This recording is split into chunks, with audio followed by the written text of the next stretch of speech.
February 14th, 2025. Memorial of Saints Cyril, monk, and Methodius, bishop. A reading from the book of Genesis. Now the serpent was the most cunning of all the animals that the Lord God had made. The serpent asked the woman, "Did God really tell you not to eat from any of the trees in the garden?" The woman answered the serpent, "We may eat of the fruit of the trees in the garden. It is only about the fruit of the tree in the middle of the garden that God said, 'You shall not eat it or even touch it, lest you die.'" But the serpent said to the woman, "You certainly will not die. No, God knows well that the moment you eat of it, your eyes will be opened, and you will be like gods who know what is good and what is evil." The woman saw that the tree was good for food, pleasing to the eyes, and desirable for gaining wisdom.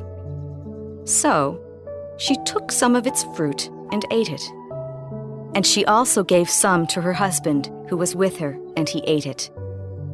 Then the eyes of both of them were opened, and they realized that they were naked. So they sewed fig leaves together and made loincloths for themselves. When they heard the sound of the Lord God moving about in the garden at the breezy time of the day, the man and his wife hid themselves from the Lord God among the trees of the garden. The word of the Lord. Responsorial Psalm.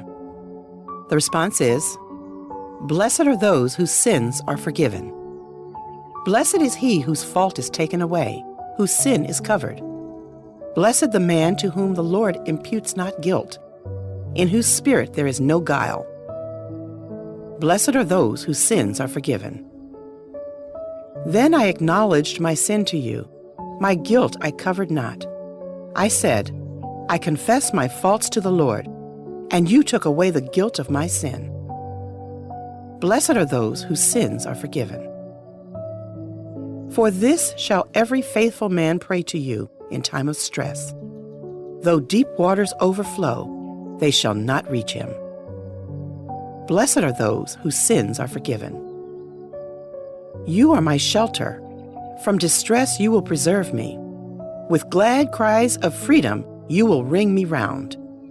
Blessed are those whose sins are forgiven. A reading from the Holy Gospel according to Mark. Jesus left the district of Tyre and went by way of Sidon to the Sea of Galilee into the district of the Decapolis. And people brought to him a deaf man who had a speech impediment and begged him to lay his hand on him. He took him off by himself away from the crowd. He put his finger into the man's ears and, spitting, touched his tongue. Then he looked up to heaven and groaned and said to him, "Aphathatha," that is, "be opened." And immediately the man's ears were opened. His speech impediment was removed, and he spoke plainly. He ordered them not to tell anyone. But the more he ordered them not to, the more they proclaimed it. They were exceedingly astonished, and they said, "He has done all things well. He makes the deaf hear and the mute speak." The Gospel of the Lord.